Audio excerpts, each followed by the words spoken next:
Hello everyone, welcome to युक्ति professional classes. इस video में हम इलेक्ट्रिसिटी एक्ट 2003 के एमसीक्यूज देख रहे हैं। अगर आपने मेरे चैनल को सब्सक्राइब नहीं किया तो मेरे चैनल को सब्सक्राइब शेयर एंड लाइक जरूर करिएगा। चलिए स्टार्ट करते हैं। Who is responsible for assessing unauthorised use of electricity under section 126 of the act. मतलब जो बिजली का अनऑथराइज्ड उपयोग किया जा रहा है तो उसका असेसिंग, उसका आकलन कौन करेगा, कौन व्यक्ति जिम्मेदार होगा? तो असेसिंग ऑफिसर जो होते हैं वो उसका असेसमेंट करेंगे। सेक्शन 126 में दिया है कि assessing officer inspect places equipment and record to determine unauthorised electricity use. तो यहाँ पे असेसिंग ऑफिसर क्या कर सकता है? स्थान को देख सकता है, इंस्पेक्ट कर सकता है, इक्विपमेंट को, और रिकॉर्ड जो भी है वो अनऑथराइज इलेक्ट्रिसिटी यूज को डिटरमाइन करने के लिए चेक करता है। If such use is found, अगर उसको ऐसा मिलता है तो they make a provisional assessment of the payable charges. तो वो फिर एक अस्थायी आकलन कर देगा शुल्क देने का, अगर उसको मिलता है ऐसा unauthorised use. Next, what is the penalty rate applied for unauthorised use of electricity as per section 126 subsection 6। तो क्या पेनल्टी लगेगी अगर अनऑथराइज उपयोग किया जा रहा है? तो यहाँ पे जो लगेगा वो होगा ट्वाइस द नॉर्मल टैरिफ। जो सामान्य दर से आपको जो देना पड़ रहा था बिजली का बिल, उससे डबल लगेगा।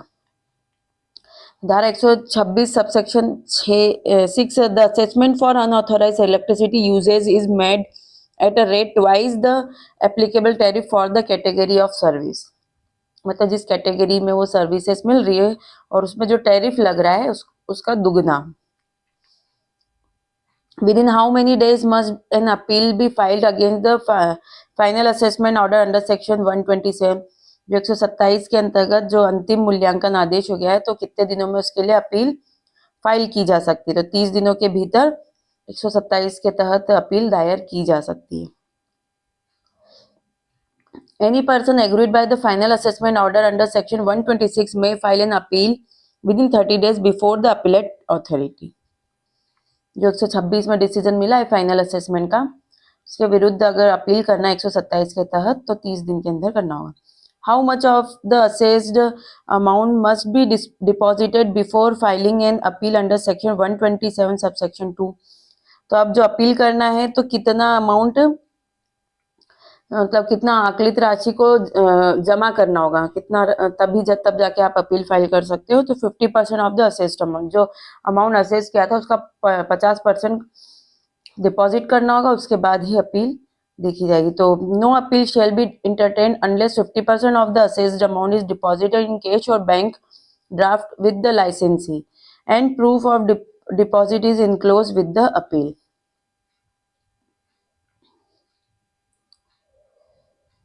लाइसेंसी के पास जमा करना होगा, है ना।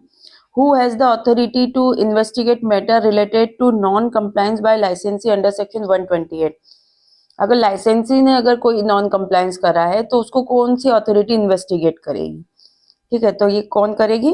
इन्वेस्टिगेटिंग अथॉरिटी, जांच प्राधिकरण है, यही इसकी जांच करेगा कि प्रॉपर कंप्लायंस किया है कि नहीं।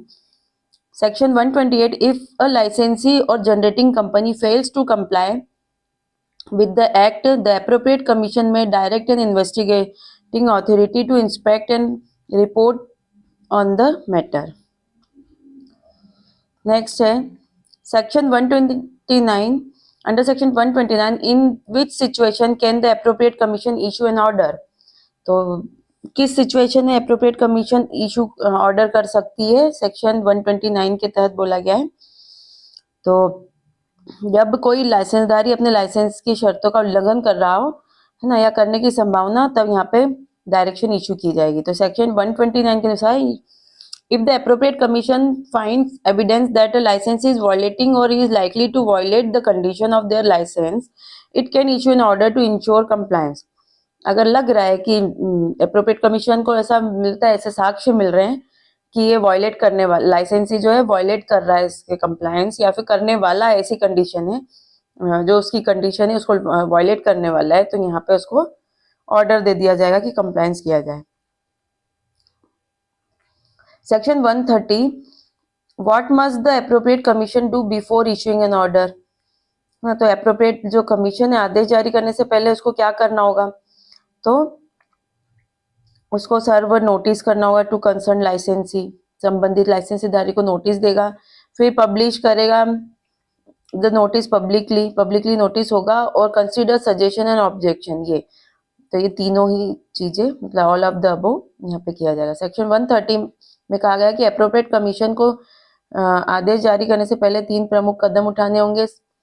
लाइसेंसीधारी को नोटिस देना होगा, फिर उसको पब्लिकली नोटिस पब्लिश कराना होगा, so that affected person are inform, मतलब जिसके कारण जो भी अफेक्टेड पर्सन है उनको इन्फॉर्मेशन मिल जाए, और उसके उनके जो फिर कंसीडर करेगा सजेशन और सुझाव।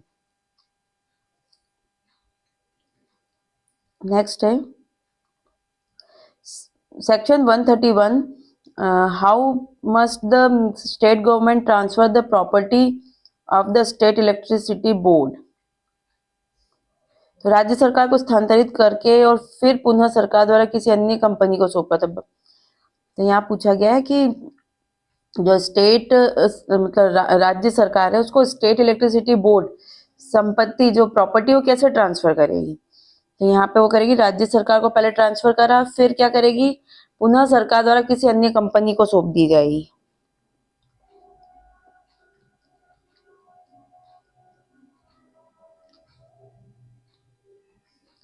धारा 131 में बोला गया है कि राज्य सरकार पहले संपत्ति को अपने अधिकार में लेगी और फिर इसे किसी सरकारी कंपनी या state transmission utility generation company, transmission लाइसेंसी या डिस्ट्रीब्यूशन लाइसेंसी को पुनः हस्तांतरित कर सकती है।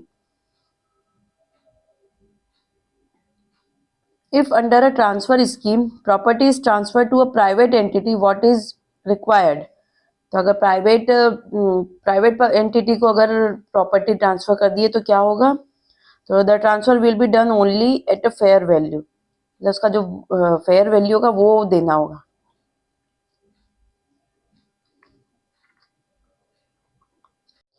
नेक्स्ट क्वेश्चन है कि what is the primary use of proceeds from the sale or transfer. मतलब यहाँ पे ये है कि जो स्टेट ओन जो यूटिलिटीज वगैरह होती है, जब प्राइवेट एंटिटी को बेचा जाता है तो उससे जो पैसा आता है ना, या ट्रांसफर किया गया उससे पैसा आता है, तो उसका क्या यूज किया जाता है, इस बारे में बहुत पूछा गया है। तो यहाँ पर है for payment of dues including retirement benefits to affected officer and employees, तो उन पैसों का यूज जो होगा जो ड्यूज है पेमेंट ड्यूज उसके लिए कर दिया जाएगा, और जो भी for payment of all depth and liability of the transferor, जो भी उसकी ट्रांसफरर की लाइबिलिटीज है डेप्थ है उसका भुगतान कर दिया जाएगा। तो सेक्शन 132 के अनुसार जब कोई बोर्ड या सरकारी स्वामित्व वाली उपयोगिता किसी निजी इकाई को बेची या स्थानांतरित की जाती है तो उससे प्राप्त धन का उपयोग प्राथमिक रूप से 2 उद्देश्यों के लिए किया जाता है। बिक्री से प्रभावित अधिकारियों और कर्मचारियों के बकाये के लिए ना, मतलब payment of dues including retirement benefits to affected officer and employees, और दूसरा है कि जो पेमेंट ऑफ डेप्ट and liability of the transfer है इसके लिए यूज कर लिया जाता है। नेक्स्ट क्वेश्चन है what provision is made for officer and employees under the transfer scheme. मतलब जब ये ट्रांसफर स्कीम होती है, मतलब प्राइवेट दूसरी एंटिटी को ट्रांसफर कर दिया गया है वो, तो अब उसके एम्प्लॉइज और ऑफिसर का क्या होगा। तो यहाँ पर जो होगा वो they will be transfer to the newly own entity, जो जिसने खरीदी है वो जिस नाम नई जो बनेगी एंटिटी उसमें उनको ट्रांसफर कर दिया जाएगा। ठीक है, नेक्स्ट है what will be the service condition of employees under the transfer. उनकी सर्विस कंडीशन क्या होगी, तो employees will serve under terms specified in transfer scheme, जो ट्रांसफर स्कीम में जो भी टर्म्स वगैरह उसके अकॉर्डिंग परफॉर्म करेंगे, वो उनकी सारी सेवा शर्तें वैसी हो जाएगी। नेक्स्ट है how long can transferred employees remain in an uncertain status under the transfer scheme. अब इसमें ऐसा है कि वो कितने समय तक के लिए अनिश्चितता की स्थिति में रह सकते हैं, मतलब अनसर्टेन स्टेटस उनका कब तक बना रहेगा, तो एक निश्चित अवधि के लिए अस्थायी स्थानांतरण की अनुमति होती है इसके अंतर्गत। नेक्स्ट है कि विल एम्प्लॉइज गेट कंपनसेशन और damages under the transfer scheme. क्या उनको डैमेजेस या कंपनसेशन मिलता है ट्रांसफर स्कीम में, तो यहाँ है कि ये नहीं, unless the transfer scheme provides for it, जब तक कि स्कीम में ऐसा नहीं दिया गया तब तक उनको कोई ऐसा कंपनसेशन या जो डैमेजेस है वो नहीं दिया जाता है। ठीक है, तो चलिए आज के लिए इतना ही, मिलते हैं हम नेक्स्ट वीडियो में। Thank you.